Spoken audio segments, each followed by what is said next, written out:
Praise lord. దేవుని స్తోత్రం. హల్లెలూయా. Hosanna YSS ministry పరిచయ తరపున మీ అందరికీ శుభాభివందనాలండి.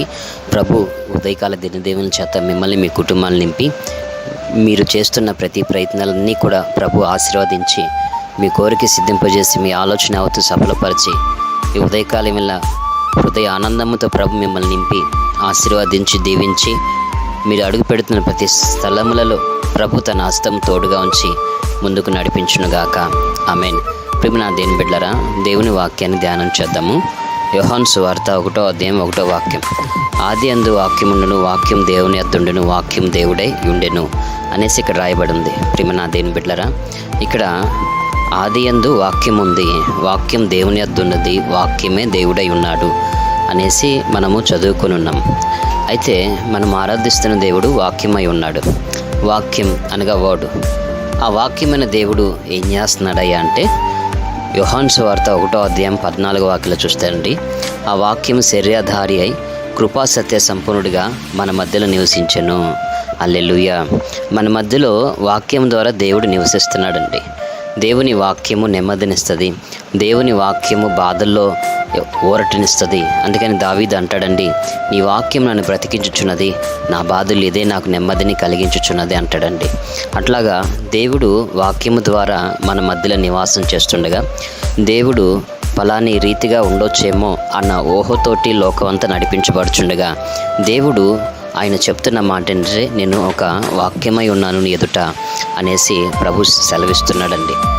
ప్రభు వాక్యమై ఉండి మనిషి జీవితాలను నడిపించాలని ఒక ఆలోచన కలిగి ఉండగా మనుషులు చేసి ప్రతి కార్యాలు కూడా సఫలపరచబడతాయి.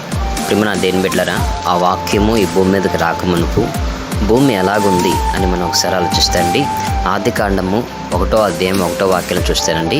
ఆది అందు దేవుడు భూమి ఆకాశమును సృజించెను, భూమి నిరాకారంగాను శూన్యంగాను ఉండెను, చీకటి అగాధ జలముల మీద కమ్మి ఉండెను, దేవుని ఆత్మ జలముల మీద అల్లలాడుచుండెను. దేవుడు వెలుగు కమ్మని పలువగా వెలుగు కలిగెను, వెలుగు మంచిదైనట్టు దేవుడు చూచెను. ఇక్కడ దేవుడు తన నోటి మాటతోటి వెలుగు కలగాలని పలుకుతున్నాడండి. పలకటమే వాక్యం. అనగా దేవుని వాక్యము ద్వారా సర్వ సృష్టి తయారు చేయబడింది. దేవుని వాక్యం చేత సర్వ సృష్టి నిర్మించబడినది.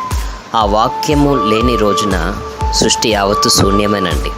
ఈ రోజున నీ మనసు, నీ హృదయంలో, నీ జీవితంలో దేవుని వాక్యం లేకపోయినా అంతేనండి. మనస్సులో నెమ్మది కావాలా, మనస్సులో ప్రశాంతత కావాలా, హృదయానికి ధైర్యం కావాలా, నీవు తలచిన ప్రతి కార్యాల్లో విజయము కావాలా, నీవు హృదయ ఆనందముతో నీవు నడిపించబడాలా, అయితే దేవుని వాక్యము నీ మదిలో, నీ హృదయములో, నీ ఆలోచనలో ఉన్నట్టయితే అండి, ఆ వాక్యము నలుదిశలా నీకు నెమ్మదినిచ్చి నీ జీవితంలో గొప్ప కార్యాలు జరిగించి ప్రభు నిన్ను ముందుకు నడిపిస్తాడని వాస్తవాన్ని గ్రహించాలండి. దేవుడు వాక్యమై ఉన్నాడు. ఆ వాక్యాన్ని నీ జీవితంలో స్వీకరించినట్లయితే, నా ఉపదేశమును అంగీకరించేవాడు సురక్షితంగా వచ్చినను నెమ్మది లేకుండా, వాడు కీడు వచ్చినను భయం లేకుండా నెమ్మదిగా నుండును అంటున్నాడండి. అనగా దేవుని వాక్యము నీ మనసు, నీ హృదయంలో ఎప్పుడైతే నువ్వు కలిగి ఉంటావో దేవుడు నీ హృదయంలో, నీ మనసులో ఉన్నాడని అర్థం అండి. అంతేగాని యేసుప్రభు ఫోటోలు ఒక చైన్ రూపంలో, ఒక మెడ దండ రూపంలో, ఒక ఉంగరం రూపంలో నీవు ధరించగానే దేవుడు నీకు తోడుగా ఉన్నాడే కాదు. దేవుడు వాక్యమై ఉన్నాడు. ఆ వాక్యమును నువ్వు నీ జీవితంలో కలిగి నడిపించబడితే నీవు దేవునిని కలిగి నడిపించబడుతున్నావని అర్థము. సామెతల గ్రంథం 3వ అధ్యాయం 1వ వాక్యంలో చూస్తానండి.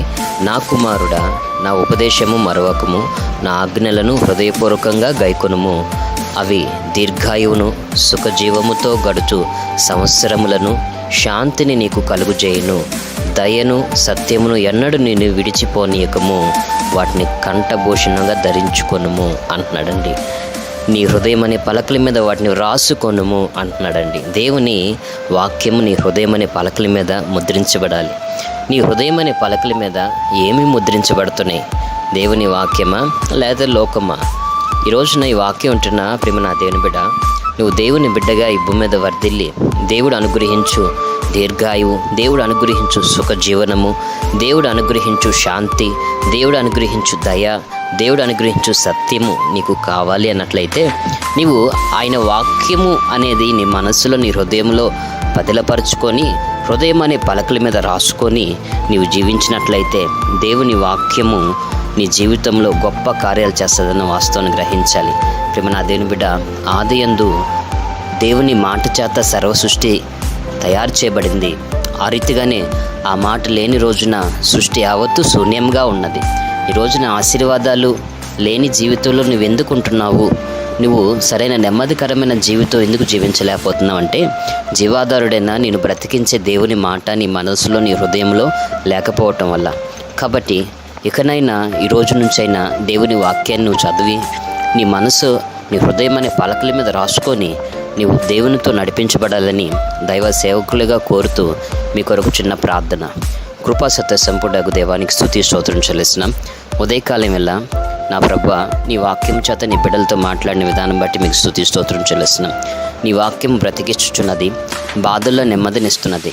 నీ బిడ్డలు ఎటువంటి బాధలు, ఎటువంటి చికాకుల మధ్యలో నీ బిడ్డలు నడిపించబడుతున్నారో నాకైతే తెలియదు, కానీ ఆకాశమందున నీవు నీ బిడ్డల ప్రార్థనలు ఆలకించి ప్రభువా, శాంతి, సమాధానం, దయని నీ బిడ్డలకు అనుగ్రహించు. నీ వాక్యం ద్వారా సర్వ సృష్టి ఎలా అయితే తయారు చేయబడిందో, నీ మాటలో అయా జీవమున్నది. ఆ జీవము జీవజలాలలో ఉన్న సర్వ సృష్టిని తయారు చేసినది. ఆ రీతిగానే ఈ వాక్యం ఉంటున్న నీ బిడ్డలైన వారు అయా నీ మాట చేత నింపబడి, నీ మాట చేత ధైర్యపరచబడి, నీ మాట చేత ఆదరించబడి, నీ మాట చేత ఓదార్చబడి, అయా నీ మాట చేత నడిపించబడే రీతిగా కృప అనుగ్రహించు. మేము ఆరాధిస్తున్న నీవు వాక్యమై కృపా సత్య సంపూర్ణుడిగా మా మధ్యలో నివసించుచున్నావయ్యా. నీ మాటని మా మధ్యలో, హృదయంలో, అయా జీవితంలో అనుసరించి నీవు అనుగ్రహించే సుఖజీవము, శాంతి, దయగలిగిన అనుభవాలు మేము పొందినట్లుగా మాకు సహాయించే నా ప్రభా. నీ ఉపదేశం మేము అంగీకరించినప్పుడు నెమ్మది ఉంటుందని, నీ వాక్యం మమ్మల్ని బ్రతికిస్తుందని, మా బాధలు ఇదే మాకు నెమ్మదినిస్తుందని మీరు సెలవిచ్చారు నా తండ్రి. ఆ రీతిగా నీ వాక్యము చేత బ్రతికించబడి, నీ వాక్యం చేత నడిపించబడే కృపా ధన్యత నీ బిడ్డలకు దయచేయమని, ఉదయకాల దినదీవుల చేత నీ బిడ్డలైన వారిని నింపమని నజరుడైన యేసుక్రీస్తు ప్రశస్త నామములో ప్రార్థిస్తున్నాం తండ్రి. Amen, amen. మన తండ్రి అయిన దేవుని ప్రేమ, తన కుమారుడైన యేసుక్రీస్తు కృప, ఆదరణకర్తైన పరిశుద్ధాత్మ దేవుని అన్య సన్నిధి సహవాసం కృపయు ఈ వాక్యం ఉన్న ప్రతి ఒక్కరికి తోడై ఉండి దేవుడు మీకు కలిగిన యొక్క కష్టాలు, చికాకుల నుంచి విడుదలిచ్చి ఆయన హస్తం తోడుగా ఉంచి ఆయన వాక్యం మీ మధ్యలో, మీ మనస్సులో, మీ జీవితంలో స్థిరపరిచి సుఖజీవముతో కూడిన కృపని ప్రభు మీకు అనుగ్రహించి ఆశీర్వదించి నడిపించునుగాక. Amen, amen, amen.